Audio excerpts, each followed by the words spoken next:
c'est un acte fondateur, puisque c'est le moment où on s'engage face au peuple, envers le peuple et pour le peuple.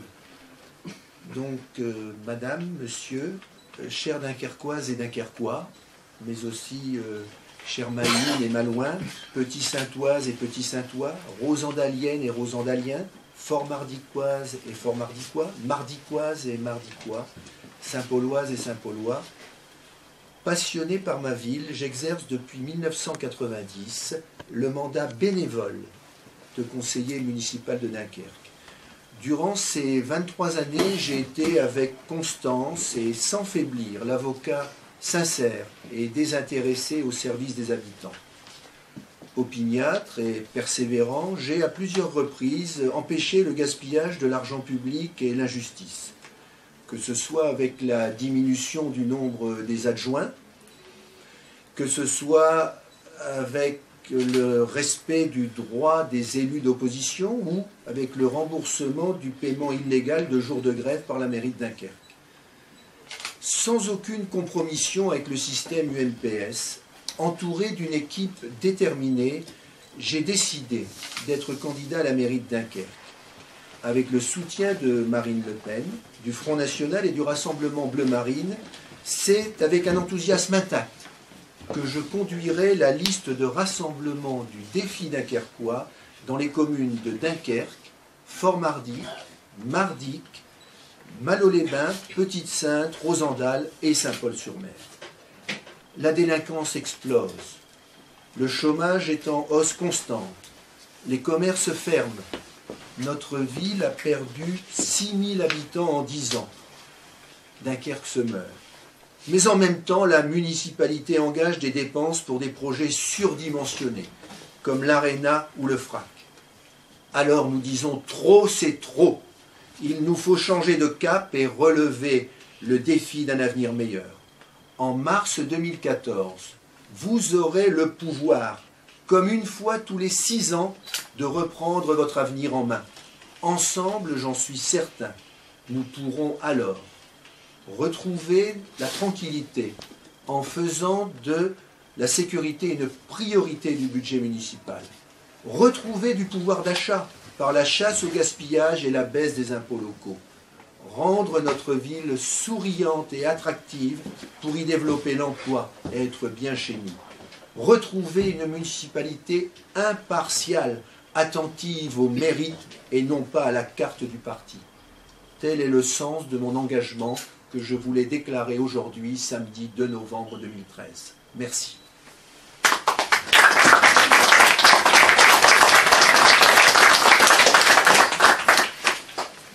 Moi, je vous propose de me livrer une petite analyse très rapide de la situation politique sur Dunkerque, et puis ensuite passer le moment des questions-réponses. Vous n'êtes pas là pour assister à un monologue de 20 ou 30 minutes, comme j'ai su que ça se faisait avec d'autres candidats. Je crois qu'il y a 2 nouveautés sur cette élection 2014.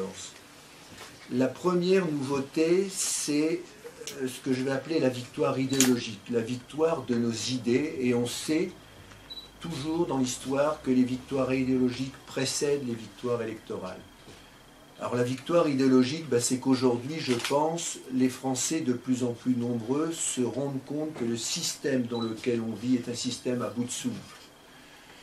Que ce soit pour l'insécurité, que ce soit pour les plans sociaux qui se multiplient, que ce soit pour cette mondialisation tueuse qui fait que les êtres humains sont ravalés au rang de simples outils pour la production de l'économie, les Français comprennent aujourd'hui que nous n'en pouvons plus. Et les idées qui sont portées par notre mouvement, les idées qui sont portées par Marine Le Pen sont aujourd'hui partagées, on le sait, par une majorité de Français.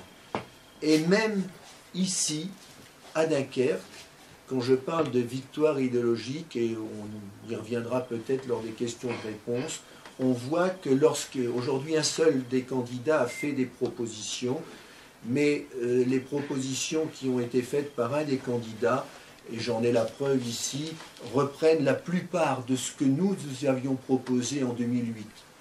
que ce soit des parkings souterrains sous la digue, que ce soit le transport en site propre, que ce soit les poubelles enterrées. Bref, nous avons une victoire idéologique. Et la victoire idéologique, comme je dis, précède souvent les victoires électorales. Aujourd'hui, je crois que tout le monde l'a en tête, que demain, la liste du défi dunkerquois emmenée par Philippe Emery puisse être élue à la mairie de Dunkerque fait partie des probabilités. Tous les observateurs savent que cela fait partie des choses possibles. Alors bien sûr, il y a une situation nationale. La situation nationale, c'est l'élection de Brignoles, c'est le plafond de verre qui a sauté, c'est le fait qu'au deuxième tour de l'élection, il y a eu une progression de 40 à 54% et que les abstentionnistes, non seulement du premier tour, mais des gens qui avaient voté pour d'autres candidats, ont rejoint le candidat Bleu Marine. Et sur Dunkerque, nous avons une expérience. Nous avons déjà l'expérience de l'élection législative de juin 2012. Juin 2012, à l'élection législative, le résultat sur mon nom était de plus de 23%. C'est-à-dire sans aucune perte d'électeurs par rapport au résultat de Marine Le Pen quelques semaines avant, alors que dans l'ensemble de la France, les candidats Bleu Marine, 4 semaines après, ont perdu en moyenne 4 ou 5%. Donc ça veut dire qu'aujourd'hui, on capitalise sur le nom d'Emery à hauteur de 4 ou 5%. Et nous sommes à Dunkerque dans une situation où le Front républicain marche à fond. C'est-à-dire que l'ensemble des partis politiques ont dit il faut voter pour le candidat socialiste, pas une voix pour le candidat Bleu Marine. Eh bien, entre le premier et le deuxième tour, nous sommes passés de 23 à 35,7%, 36%, et 90% des électeurs UMP n'ont pas fait attention à ce que disaient leurs élus à la botte du PS et ont voté pour moi. Et en moyenne, sur Petite-Sainte, sur Fort-Mardy, qui est dans un grand nombre de bureaux de vote de Dunkerque, j'ai approché les 40%, voire plus. Je crois qu'à Mardy, à une voix près, nous étions majoritaires. Dans le quartier où je vis, qui est un quartier résidentiel, c'était 46%. Donc, nous avons aujourd'hui les bases sont posées, la fondation d'une victoire possible. Alors, bien sûr, ce n'est qu'une probabilité et cette victoire dépendra de notre capacité à convaincre. Voilà ce que je voulais vous dire avant de répondre aux questions. Vous précisez peut-être que dans le calendrier de notre campagne, aujourd'hui, c'est l'annonce de candidature qui est donc un moment solennel. Nous pensons que nous nous reverrons pour vous présenter notre projet fin janvier 2014 et puis début mars 2014, j'aurai le plaisir et l'honneur de vous présenter l'équipe, c'est-à-dire les adjoints potentiels qui, si nous sommes élus, prendront en main les destinées de Dunkerque. Merci. Mais est-ce que vous avez déjà en tête votre cheval de bataille? Même si le programme n'est pas encore fait, est-ce qu'il y a quand même un élément phare que... Non, il n'y a pas d'élément phare. Je viens de vous dire que nous avons en clair 4 axes. Nous voulons restaurer la tranquillité, nous voulons tout faire au niveau qui est celui des municipalités pour que les gens retrouvent du pouvoir d'achat. Nous voulons que cette ville redevienne une ville souriante et attractive et nous voulons une municipalité impartiale. Donc, je ne pense pas que dans une campagne, il faille faire des effets d'annonce, annoncer un projet phare. J'ai envie de dire, quand on parlera du projet, encore que ce n'est pas le moment, ce projet, nous le construisons déjà depuis 6 ans. Et donc, je ne suis pas de ces candidats qui, 2 ou 3 mois avant les élections, faisant le contraire de ce qu'ils ont fait pendant 6 ou 10 ans, tout d'un coup vous sortent un catalogue de promesses. Vous serez pas vraiment, ça ne sera pas comme d'habitude vraiment vous contre Michel Delebart cette fois-ci, il y a aussi Patrice Vergrit. Qu'est-ce que vous pensez de ça? Je pense, si vous voulez, vous savez que je suis quelqu'un qui n'affirme pas à la légère. Je pense qu'aujourd'hui, et je le dis, je le précise, hein, dans mon propos, je n'attaque jamais les personnes. Quand je combats M. Delbard, je suis hostile à un système et non pas à la personne de M. Delbard. Et ce que je pourrais vous dire sur M. Vergrit, sera sur la démarche de M. Vergrit et non pas sur lui-même en tant que personne. Moi, je considère qu'en démocratie, on a des adversaires politiques et j'ai le respect et je n'ai pas d'a priori négatif sur les personnes. Alors, sur la démarche de M. Vergrit, ben, je pense qu'aujourd'hui, c'est la roue de secours de M. Delbar pour le deuxième tour. Je veux dire, tous les observateurs savent que lorsqu'arrivera le deuxième tour et le duel Delbar-Emery, d'après ce que je sais, je pense donc que M. Vergrit est la roue de secours, ce qui lui posera d'ailleurs, mon avis, vis-à-vis de ses électeurs, un vrai problème. Puisque les premières propositions de ce candidat sont des propositions sur le doublement des effectifs de la police municipale, sur la vidéosurveillance, sur, comme je vous l'ai dit, construire des parkings souterrains pour améliorer le stationnement pour aller à la digue. Bref, en quelque sorte, si je veux reprendre l'image du vélo, lorsqu'il s'agit de faire les propositions, ce monsieur monte sur le porte-bagages de Philippe Emery, et je suis heureux d'avoir réussi à convaincre dans cette majorité socialiste au moins 2 personnes, Madame Marougue et Monsieur Vergrit, de la pertinence de nos idées. Mais comment pouvez-vous en même temps être pour le premier tour sur le porte-bagages d'un candidat et puis pour le deuxième tour être la roue de secours d'un autre? Je pense que ce sera très difficile. C'est quoi votre bilan du dernier mandat sur Dunkerque? Ben, le bilan du dernier mandat, c'est d'abord qu'un certain nombre des propositions que nous avons faites sur notre projet ont été reprises par la municipalité. Si vous regardez, alors notre projet est en ligne sur notre blog, il est à disposition de tous, les poubelles enterrées, le développement d'un plan vélo. La réalisation, elle n'est pas encore faite. Il paraît que ça vient d'être voté à l'unanimité à la CUD, d'un transport en site propre, sans connexion avec le trafic routier. Voilà un certain nombre de propositions très concrètes pour la vie des habitants qui ont été reprises. Et puis, je pense que l'apport qui a été le nôtre, ben, c'est l'apport que nous faisons à la démocratie. Face à un pouvoir omnipotent, avec des pseudo-opposants en carton-pâte, qui votent toutes les délibérations de la majorité. Je parle en particulier de l'UMP et du MoDem. Il y avait un opposant qui se dressait, qui combattait l'augmentation folle des indemnités. Les indemnités, vous savez que les indemnités des élus à Dunkerque, c'est 2,2 fois le montant des indemnités pour une ville comparable. Vous le verrez dans le dossier presse qui vous sera remis. Aujourd'hui, au budget de la ville de Dunkerque, qui est une ville de donc 92 000 habitants, il y a 1 163 000 d'indemnités pour les élus. Et dans les villes de Roubaix et de Tourcoing, on est à 514 000 et à 517 000 et 494 000.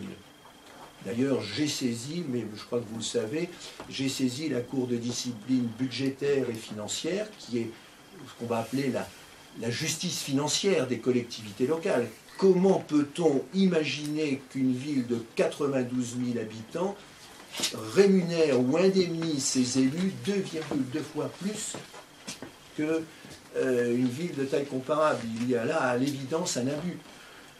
Deuxième élément que je peux vous apporter, mais ça, si vous suivez l'actualité locale, vous en savez, quand le Conseil d'État a déclaré illégal le nombre pléthorique d'adjoints. On était à 46 adjoints sur 74 élus. C'est ce que j'ai dit, cette fusion, ce n'est plus une fusion, c'est une mangeoire. C'est une mangeoire, tout le monde venait à la gamelle. Et puis, nous sommes mais ça je pense que vous en êtes au courant, je vais demander à la mairie un audit de l'utilisation des propriétés communales, puisque nous avons mis en évidence, c'est paru dans le journal Dunkerque Magazine, aujourd'hui une maison individuelle de 3 chambres avec garage, construction neuve, est louée au prix dérisoire de 550 € par mois. Alors que si vous allez dans n'importe quelle agence immobilière, Dunkerque Centre, quartier résidentiel, c'est entre 900 et 1000 €. J'ai évalué une perte de 16 000 € pour les recettes de la ville. Et quand la municipalité fait une note de la rédaction en disant « mais ceci est une règle générale », voyez-vous à quel point cette municipalité est mal gérée. Voilà, je pense, et puis je pourrais continuer longtemps, mais l'apport qui a été le nôtre, à la fois un certain nombre de nos idées reprises, et puis je pense que nous avons réussi à freiner un certain nombre de dérives. Des questions ? Oui, j'attends. Oui, vous attendez que votre tu peux, vas-y. Donc, selon vous, le contexte pour le parti, pour vous-même, n'a jamais été aussi favorable depuis que vous présentez? Je pense que tout le monde peut le constater, madame. C'est pas la parole de Philippe Emery. L'ensemble des conditions sont réunies et je pense qu'en plus, nous mettons tous les atouts de notre côté. Hein, je peux vous dire que si j'ai déclaré cette candidature que tout le monde attendait, mais si je l'ai déclarée peut-être aujourd'hui au mois de novembre, après les autres candidats, c'est que avant d'engager le combat, je voulais être sûr d'avoir réuni les conditions de cette candidature. Déjà pour moi, parce que l'engagement, je vous ai dit que la déclaration de candidature est un acte solennel, est un acte fondateur. Alors je me suis lancé un défi. C'est un défi qui pouvait en être un autre, mais ce défi que je me suis lancé, c'était à l'issue des élections législatives de juin 2012 qui m'avaient vu arriver sur Dunkerque à près de 40%, et tout le monde disait mais Emery en ligne de mire les municipales. Et j'ai dit, est-ce que j'aurai la capacité physique et mentale d'assurer ce challenge, d'être maire? Et puis j'ai dit, il faut que je fasse un marathon. Et puis, au début septembre 2013, j'ai réussi cette épreuve. Et puis la deuxième chose, parce que je pense que quand on s'engage, on doit tout donner. Aujourd'hui, je suis arrivé à un moment où je suis dans une phase de transmission d'entreprise. Ça veut dire que ma disponibilité sera pleine et entière pour Dunkerque. Et puis j'avais une troisième condition qui me semblait nécessaire pour annoncer cette candidature, c'était l'assurance d'avoir une équipe. Et aujourd'hui, cette équipe est en cours de constitution, on en a l'ossature. C'est pour ça que j'ai dit, et je pèse chacun de mes mots, que c'est entouré d'une équipe déterminée que j'ai pris la décision d'être candidat à la mairie. Voilà, donc au-delà du contexte national, je pense qu'on met tous les atouts de notre côté, et puisqu'il faut quand même toujours, personne ne le fera d'ailleurs à ma place, je pense que les Dunkerquois auront avec ma candidature la candidature de quelqu'un d'expérimenté, de complètement libre et désintéressé. Quand vous êtes, je dirais, au moment de ce parcours de vie où je suis, moi je n'attends rien, je n'ai besoin de rien, je ne fais que donner. Je ne fais que donner. Et d'ailleurs, on ne peut pas être 23 ans conseiller municipal bénévole, et je crois que je serai le seul à présenter ce profil parmi les autres candidats, si quelque part on n'a pas la passion de sa ville et de ses habitants. Et si vous ne voulez pas dévoiler votre équipe, elle sera vraiment changée, ce sera même noyau dur? Je vous ai dit, ce sera au début mars 2014. Je crois qu'il y a un temps pour tout. Et quand on prend un repas, il y a l'entrée, le hors-d'œuvre, le plat principal, le dessert et puis le digestif. Donc sachons vivre et soyons épicuriens. Ça me fera le plaisir de vous revoir, j'espère, madame. Question un peu bateau, on va dire. Oui. Pourquoi voter le Front National ici à Dunkerque? C'est vraiment proposer un changement? D'abord, je vous dirais que, comme nous l'avons fait en 2008, il y a une liste qui est une liste de rassemblement, qui est une liste Le Défi Dunkerquois. Je ne fais pas, moi, de comptabilité parmi les gens qui sont ici sur ceux qui ont leur carte ou ceux qui ne l'ont pas. Ce qui m'intéresse, c'est l'engagement pour Dunkerque, l'engagement pour notre ville. Alors bien sûr, il se fait avec le soutien de Marine Le Pen et du Front National, puisque je suis un de ses proches collaborateurs. Je suis conseiller politique TPE-PME de Marine. Si vous regardez, si vous allez sur le site, que vous regardez l'organigramme du Front, parmi les... Je crois que nous sommes une quinzaine de conseillers politiques. Voilà. Donc, être maire d'une ville, on n'est pas le représentant d'un parti. C'est une liste de rassemblement qui se place dans, et je dirais même que ce que nous avons fait dès 2007. Dès 2007, quand nous avons fondé le défi dunkerquois, nous étions dans une logique de rassemblement. Peu nous importent les étiquettes. Ce qui compte, c'est l'attachement à notre ville. Alors, bien entendu, c'est l'attachement à notre ville, mais dans le cadre d'un certain nombre de valeurs. Avec nous, il n'y aura pas, on ne va pas céder au communautarisme, c'est-à-dire au repas halal dans les cantines scolaires. Là-dessus, on est très clair. Avec nous, on va entretenir le patrimoine municipal. On aura une attention, par exemple, pour l'entretien des cimetières, parce que ça aussi, c'est une manière de respect vis-à-vis de nos anciens. On voudra que la culture qui aujourd'hui est souvent chasse gardée de la gauche, mais nous voulons la liberté, la culture pour tous, sans tabou, que non seulement les bien-pensants, mais également les non-conformistes puissent s'exprimer.